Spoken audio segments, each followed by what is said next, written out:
Hi guys, this Srikanth.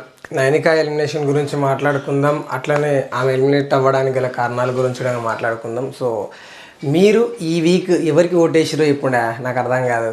విష్ణుప్రియకి వేసిరా, నబిల్కి వేసిరా, నిఖిల్కి వేసిరా, మణికంఠకి వేసిరా, లేకపోతే ఆదిత్య ఓం గారికి వేసిరా? ఎవరికి వేసిరో కమెంట్లో చెప్పండి. ఎందుకంటే ఏమో నైనిక ఒక రాంగ్ స్టెప్ వేసిందని నా ఒపీనియన్. అదే రీజన్ చెప్తానంటున్నా కదా. నైనిక అయితే బిగ్ బాస్ హౌస్ నుంచి ఎలిమినేట్ అయింది. రీజన్స్ ఏంటంటే హౌస్లో ఫస్ట్ 1 వీక్ నెక్స్ట్ లెవెల్ ఆడింది, చీఫ్ అయింది.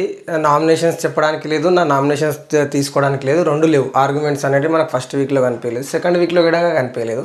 బట్ నైనిక ఎక్కడ వీక్ అయిందంటే తనకు ఛాన్స్ వచ్చినా వాయిస్ రేజ్ చేయలేదు, అదొకటి. అండ్ ఎదుటి వాళ్ళ తప్పులను చాలా గట్టిగా చెప్పినట్టు అయిపోతుంది. ఎప్పుడైతే ప్రేరణ క్యారెక్టర్లెస్ అన్నప్పుడు నైనిక వాయిస్ రేజ్ చేసిందో, క్యారెక్టర్లెస్ అంటుంది అసలు క్యారెక్టర్లెస్ అనేది ఎంత పెద్ద వర్డ్ అని ఎప్పుడైతే వాయిస్ రేజ్ చేసిందో గుడ్ల టాస్క్లో. సో ఆ విధంగా సోనియా విషయంలో కానీ నిఖిల్ విషయంలో కానీ వాయిస్ రేజ్ చేస్తే బెటర్ అనిపిస్తుండే. సోనియాకి భయపడి విష్ణుప్రియ, నైనిక అండ్ సీత ముగ్గురు కూర్చొని డిస్కషన్స్ పెట్టుకున్నారు తప్ప సోనియాకి ఎదురు వెళ్ళి ఉంటే నైనిక ఈరోజు వేరే పొజిషన్లో ఉంటుండే. యష్మి లాస్ట్ 2 వీక్స్ అంటే లాస్ట్ టూ వీక్స్ ఏ పొజిషన్లో ఉందో ఆ పొజిషన్లో నైనిక ఉంటుండే. టాస్క్లు వచ్చేంత వరకు టాస్క్ల వరకే ఉంది, కానీ స్టాండ్ తీసుకునే టైంలో స్టాండ్ తీసుకోలేదని అనిపించింది. సో నిఖిల్ ఒక అన్న అని ఫీల్ అవుతుంది. నిఖిల్ అన్న అని ఫీల్ అయినప్పుడు నువ్వు తప్పు చేస్తున్నావు, సో నీ వల్ల నేను హట్ అయినా, సో నీ వల్ల నా ఫీలింగ్స్ అంటే నేను చాలా డీప్ హట్ అయినా, సో నువ్వు అట్లా ఒకరితో ఇన్ఫ్లుయెన్స్ అవుతూ ఒకరితో ఉండడం కరెక్ట్ కాదు. సో వాళ్ళన్నకు గైడెన్స్ ఇచ్చి అంటే నిఖిల్కి గైడెన్స్ ఇచ్చి నిఖిల్ని పక్కకంటే సోనియా ట్రాప్ అంటే సోనియా ట్రాప్ అని ఏం లేదు, వాళ్ళకి కనెక్షన్ వచ్చింది కాబట్టి వాళ్ళు చెప్పింది ఇన్ఫ్లుయెన్స్ అయ్యిండు, అది ఓకే. నువ్వు చేస్తుంది కరెక్ట్ కాదు, ఇది నువ్వు ఇట్లా మ్యానిపులేట్ చేస్తున్నావు. ఏదైతే యష్మి అన్న చూసినా ఇద్దరు మొగలను ముందుకు జరిపి వాళ్ళని నువ్వు వాడుకుంటున్నావు, వాళ్ళని ముంగలికి దొబ్బి నువ్వు వెనుక కూర్చొని ఆట ఆడుతున్నావు, నువ్వు ఇద్దరిని కలిసి ఆట ఆడిస్తున్నావు అన్న చూసినావు. ఏదైతే యష్మి పాయింట్ రైజ్ చేసిందో ఇదే పాయింట్ నిఖిల్కి చెప్పి సోనియాతో ఆపోజిట్లో వెళ్ళినుంటే నెక్స్ట్ లెవెల్ ఉండే. కానీ అక్కడ జరిగిన సిచ్యువేషన్ ఏంది, సోనియాకి ఆపోజిట్లో మాట్లాడాలంటే గట్స్ ఉండాలి, ఆ గట్స్ వాళ్ళలో లేవు. విష్ణుప్రియకు కానీ సీతకు కానీ నైనికకు కానీ ఆ గట్స్ లేవు. సో ఫస్ట్ వీక్లో ఆడిన టాస్కులు తప్ప ఆమె పెద్ద ఇంపాక్ట్ చూపించి ఆడిన టాస్క్లు ఏం లేవు. అది ఏదో ఎగ్స్ కోసం ఆడిన టాస్క్, ఒక బాల్ టాస్క్ ఆడింది కదా, అది తప్పేస్తే ఆమె పెద్దగా ఆడిన టాస్క్లు ఏం లేవు. ఫస్ట్ వీక్లో ఆడిన టాస్క్లు అయితే నెక్స్ట్ లెవెల్. ప్రతి ఒక్కసారి వాళ్ళకి ఇన్పుట్స్ ఇస్తుంది. సో నేను ఆడతాను గట్టి ఎప్పుడు పెట్టలే ఏ టాస్క్లో కూడా. ఏదైతే క్యాబేజ్ టాస్క్ ఏదైతుంది అందులో కూడా ఇట్లా టిప్స్ చెప్తుంది, ఇట్లా ముందు బాడీ స్ట్రెచ్ చేయాలి, దాని తర్వాత కొట్టాలి, ఇలా పోవాలి, ఇలా స్పీడ్గా పోవాలంటే ఇట్లా చేయాలని చెప్పింది. బట్ నేను ఆడతా, సోనియా అంటే ఈమె ఫిట్నెస్ ఉంటుంది, డాన్సర్ కాబట్టి ఫిట్గా ఉంటుంది, నేను ఆడతా అనగానే సోనియా లేదు నేను ఆడతానని, సరే నేను సోనియా వెళ్ళిపోతున్నాం అన్నాడు. కనీసం డిసిషన్ తీసుకోలేడు అప్పుడు నిఖిల్. డిసిషన్ తీసుకున్నప్పుడు ఏమి వాయిస్ రేజ్ చేయాల్సింది, నన్ను ఎందుకు తీసుకోలేదని. ఇక్కడ అన్నయ్య అనే ముసుగులో ఏమి ఉండిపోయింది, వాయిస్ ఎక్కడ రేజ్ చేయలేదు. మెయిన్ రీజన్ వచ్చేసి నైనిక బయటికి కనిపించడానికి మెయిన్ రీజన్ ఏంటంటే అనుకున్నారులే చేసి చేయరులే అని ఏదో ఒక మూడ్ ఫీలింగ్లు, డల్ ఫీలింగ్లు, ఆ మబ్బు మొహం వేసుకొని అప్పుడప్పుడు.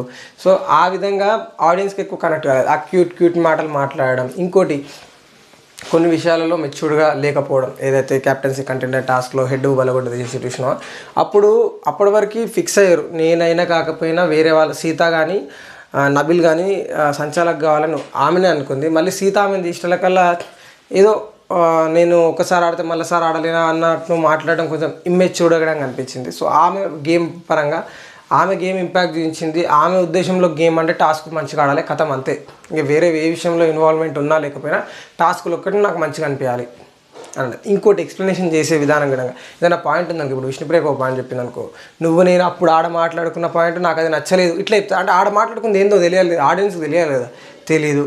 సో ఏదైనా క్లారిటీ లేకపోవడం ఇమ్మెచ్యూర్డే ఆమె ఎలిమినేషన్కి కారణం అని చెప్పొచ్చు. వాయిస్ రేజ్ చేసే దగ్గర రేజ్ చేస్తే అయిపోయేది. ఈ వసుదైక కుటుంబము, ఈ గ్యాంగులు దోస్తులు మాట్లాడుకొని నువ్వు నేను మనమే ఆడాలి, మనమే ఉన్నాం ఈ హౌస్లో, పెప్ గర్ల్స్ అనేది బెటర్గా. సో ఆ పెప్ గర్ల్స్గా లాగా ఉన్నాం మేము, తోపు దమ్ముంటే ఆపు అట్లా ఏం లేదు. ఎందుకంటే అక్కడ విష్ణుప్రియ ఓట్స్ ఇట్ మేబీ పడుతున్నాయేమో విష్ణుప్రియ నామినేషన్ లేకపోతే. బట్ నైనికాకు మాత్రం ఆడియన్స్ ఎంత గ్రాప్ చేయలేదు, తీసుకోలేకపోయారు. పిట్ట కొంచెం కూతగనం నేనేదో చూపిస్తాను అన్నది. బట్ ఈ వీక్ వెళ్ళే ఛాన్స్ వచ్చిన విధంగా వెళ్ళే అంత ఆడి నిరూపించుకున్నది ఏది లేదనేది నా ఒపీనియన్. బట్ ఓవరాల్గా చూస్తే నైనిక హౌస్ నుంచి ఎలిమినేట్ అయింది. సో రీఎంట్రీ ఏమి ఎక్స్పెక్ట్ చేయకండి, no chance. And Aditya Om and Nainika ఇద్దరైతే ఈ వీక్తో కథం కహాని. సో వైల్డ్ కార్డుగా వచ్చేటోళ్ళని నేను వీడియో ఆల్రెడీ చేసి పెట్టిన. తెలియకపోతే నేను వైల్డ్ కార్డు వచ్చే అంటే Bigg Boss grand last point వచ్చిన వైల్డ్ కార్డ్ లిస్ట్ వచ్చేసి అవినాష్, తేజ, గౌతమ్ అండ్ మెహబూబ్ అబ్బాయిల్లో. అమ్మాయిల్లో హరితేజ, గంగవ్వ, నైని పావని అండ్ రోహిణి గారు వస్తారు. సో వీళ్ళు వైల్డ్ కార్డుగా వస్తున్నారు. సో ఆల్రెడీ షూట్ నడుస్తుంది. ఫస్ట్ వెళ్ళిన కంటెస్టెంట్ నైనిక అనుకుంటున్నాను నేను, అంటే సోషల్ మీడియాలో వస్తున్న అప్డేట్స్ ప్రకారం ఫస్ట్ నైనిక వెళ్ళింది అనుకుంటా హౌస్లోకి. సో వైల్డ్ కార్డ్స్ మాత్రం వైల్డ్గానే ఎంట్రీ ఇస్తున్నారు. మరి చూడాలి వాళ్ళ ప్రతాపం ఎట్లా ఉందో. సో ఇప్పుడున్న వాళ్ళ దాంట్లో హౌస్లో ఎక్కువ పర్ఫార్మెన్స్ అంటే వైల్డ్ కార్డ్స్గా వెళ్ళిన వాళ్ళు నాగమణి కంటే టచ్ చేస్తారా, టచ్ చేయరా నామినేషన్ పాయింట్స్లో. సింపతి గేమ్ ఆడుతున్నాం అని బయటికి ప్రొజెక్ట్ చేయాలనుకుంటే వాళ్ళే టార్గెట్ అవుతారా. సో ఇవన్నీ ఇన్ని విధాలుగా చూసుకోవాలి. సో నాగమణి కంటే అసలు వైల్డ్ కార్డ్గా పోయిన వాళ్ళు ఎట్లా భరిస్తారు? నాకేం అర్థం కావట్లేదురా, నేను ఏం చేస్తున్నా నాకేం తెలియదు. సో ఇలాంటి మెంటాలిటీని ఎట్లా చేసుకుంటారు. కానీ నాగమణి కంటలో మెయిన్ మాట్లాడుకోవాల్సిన విషయం ఏంటంటే ఒకరి గురించి ఇంకొకరు వెనుక బ్యాక్ బిచింగ్ చేయడా.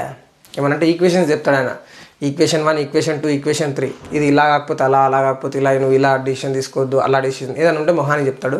బట్ ఆయన ఏడుపు నాకు అర్థం కావట్లేదు, నేను కన్ఫ్యూజన్ అవుతున్నాను కానీ ఏంద్రా నువ్వు అనేసరికి అందరూ అదే మాట అనేసరికి టార్గెట్ అవుతుండే, కార్నర్ అవుతుండే హౌస్లో అని చెప్పేసి మనకి సింపతి వచ్చి ఓట్లు పడి ఎటో పోయింది రచ్చా. బట్ నాగమణి కంట ఫస్ట్ వీక్లో ఉన్నట్టు సెకండ్ వీక్లో ఉన్నట్టు ఏదైతే సింపతి రాకపోయినట్టు నాగమణి కంట ఇట్ మేబీ ఎలిమినేట్ అవుతుండేనేమో ఈ week. But no chance. Nagamani కంట ఓ రేంజ్లో ఓటింగ్ పడుతుంది. నేను ఏ వీడియో పెట్టినా, ఏ లైవ్కి వెళ్ళినా, ఏ దాంట్లో జై నాగమణి కంట అంటారా. మామూలు ఫ్యాన్ బేస్ వేరే, ఎందుకంటే తెలుగు ఆడియన్స్ సింపతికి అప్పుడే అట్రాక్ట్ అవుతారు. సో ఆ విధంగా చూసుకుంటే నాగమణి కంట ఉంటాడు, టాప్ 10 వరకు అయితే ఉంటాడు. 10 వీక్స్ అయితే ఉంటాడు హౌస్లో పక్క 100% 10 వీక్స్ అయితే ఉంటాడు.